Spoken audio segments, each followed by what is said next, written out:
Good morning. Morning. Well, the Bible is, for me, the Bible is life. There's nothing new in the sun. It's there in the Bible. Before, past, present, and future, we have all these things happening in our life. Even now, and it's there in the Bible. It's life itself. That's for me. That is why even now, every day, we read in the newspaper, we see in the television about bad reports. Dr. Morrison, those things happen. Discouraging reports, even discouraging reports about churches. I just received the email about church, bad reports about churches. And these things are happening not only in Europe, but even here in America.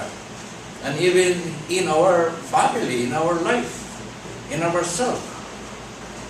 In every sector of life and society, and even countries are pleading and asking for help or assistance. Many people are asking for others for counseling.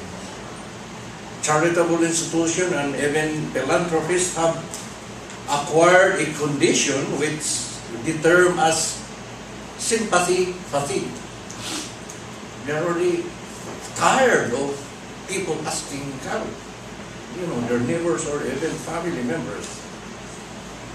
Tired of extending and hearing people asking for assistance, calling for help. And as if people is asking, when will this end? They are born out. Well, in the Bible, the Apostle Paul has given us for us Christians, a very beautiful and encouraging reminder in the Bible. That although he was talking about a different time, but his words are applicable to us now. In Galatians 6, verse 9, we read,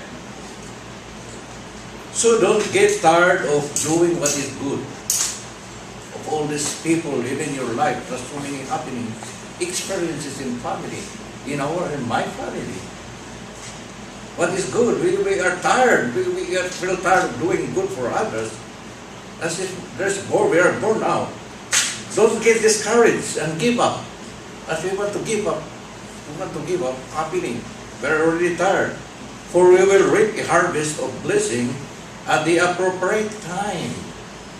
And appropriate time is not our time, that is God's time. That is God's timing.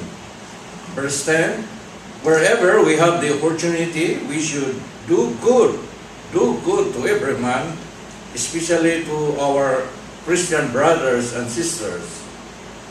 But human as we are, and most of the time we misuse the phrase whenever we have the opportunity. We use this whenever we have opportunity as a guiding post to extend good, do good or not. As if, and most of the time, in our experience, we have always not that ideal opportunity to have. If we look at ourselves, there is no ideal opportunity, not ideal opportunity to give our financial support, or any other doing what is good. And we have forgotten that it is God who moves us and places us, whether physically, emotionally, or financially, in a very discomfort position for His purpose, so that we can have that opportunity to trust Him. It's always like that, looking at the other side. It is not our own discernment of that person. God is always there. He wants us to think about Him, to trust Him, looking unto Jesus only, and not on our comfort, not on our security, or not even our human mathematical equation. We try to compute how much we will do, or we will give, and it's not feasible. God does not work that way. When we do good things, there is always an element of faith and trust in the Lord. and faith and trust in the Lord is a spiritual thing. It is beyond our calculation. And that is what the Apostle Paul is reminding us in verse 7. We try to read verse 7. Apostle Paul was saying, verse 7, don't be misled. Don't be misled by the calculation. Don't be misled by what is happening in your life. Don't be misled by your experiences or what you see, what you read. Remember that you could not ignore God and get away with it. I mean, so we just justify, God, I need this now. Oh, I don't have time. I need this to do this one. You justify God. You will always reap what you sow. Those who will live only to satisfy their own sinful desire, our own comfort, security, will harvest the consequence of decay and death. Whatever things we plan for ourselves, it always comes short. But those who live to please the Spirit, see, there's always the Spirit.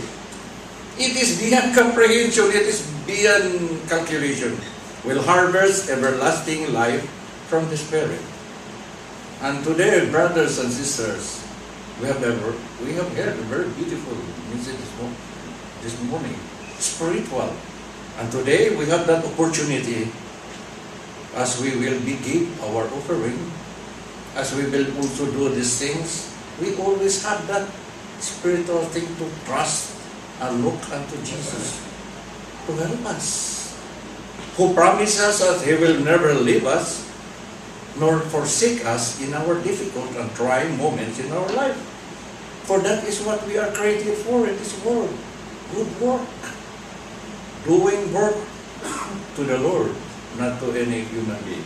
Let us take the offering now.